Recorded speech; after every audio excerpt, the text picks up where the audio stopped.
All right, rowing 101. First thing is going to be setting up the rower so that it's to where you kind of want it to be every single time. What we're going to be doing here is setting the drag factor as the first one. So your damper setting right here. That basically tells you how much tension is on the chain every single time. But rower to rower is kind of different in terms of like where the damper creates drag. So what we want to do is probably start it at about a 7. Generally speaking, it's 7s where I mostly row. But what we're going to try and do is set the drag factor somewhere between like 120 to 125 on the rower so that it kind of signifies real water. If there's a different workout where we're trying to get a little bit more of a strength orient in there, we might actually just say, hey, we're putting out the damper up to an 8, 9, or 10, because most of the time the drag factor at around 120 to 125 is going to be between a 6 and a 7 on the damper setting, and then sometimes we might actually do some light strokes, working on a little speed on the chain in the lower rings, but generally speaking, not too much. So big thing we're going to do here is put it down to a 6 first. So then we're going to go onto the rower and we're going to press menu.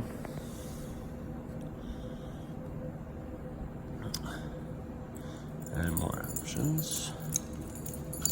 So we're displaying drag factor right now. Now, that drag factor, you don't have to row hard, you don't have to row easy. You can just display the drag factor, and then as you pull on the chain, it'll tell you what the drag factor is. So here's how that looks.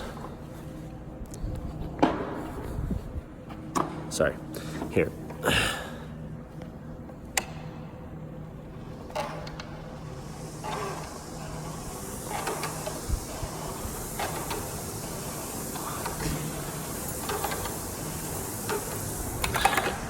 So this rower needs to go up a little bit. We're at a 6, so we're gonna go up to a 7. So change it to a 7. So now,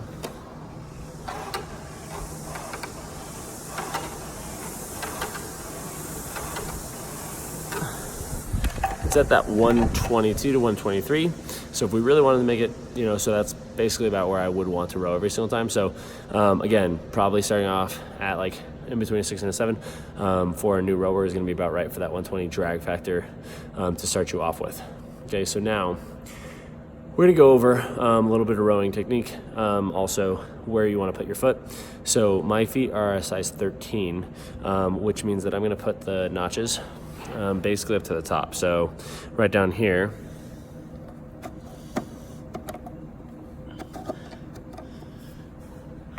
we are essentially putting it so that your full foot can plant through that. So if you're kind of like a size 10 or 11, which is most guys, you're gonna probably just have one notch, but I wouldn't go much farther than that. You wanna have your full foot planted with your big toe at the top of the platform.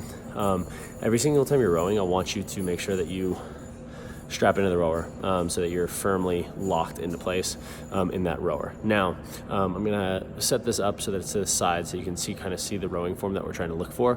What we're trying to create is more of a jumping position at the bottom, so we're really gonna kind of compress.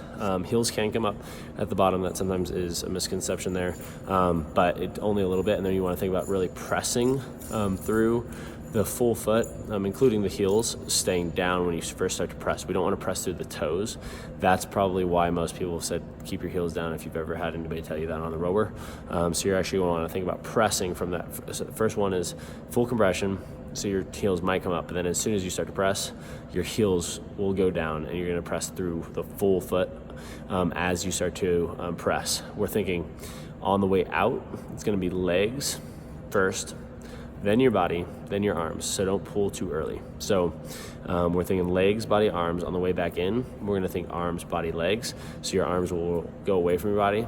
You'll lean in with your chest, and then you're gonna compress into the bottom at that catch position. Okay, so big thing, right? Constant tension on the chain. On the way out, legs, body, arms. On the way back in, arms, body, legs. Okay.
So with that, what you saw was smooth, rhythmic strokes where there's no pausing.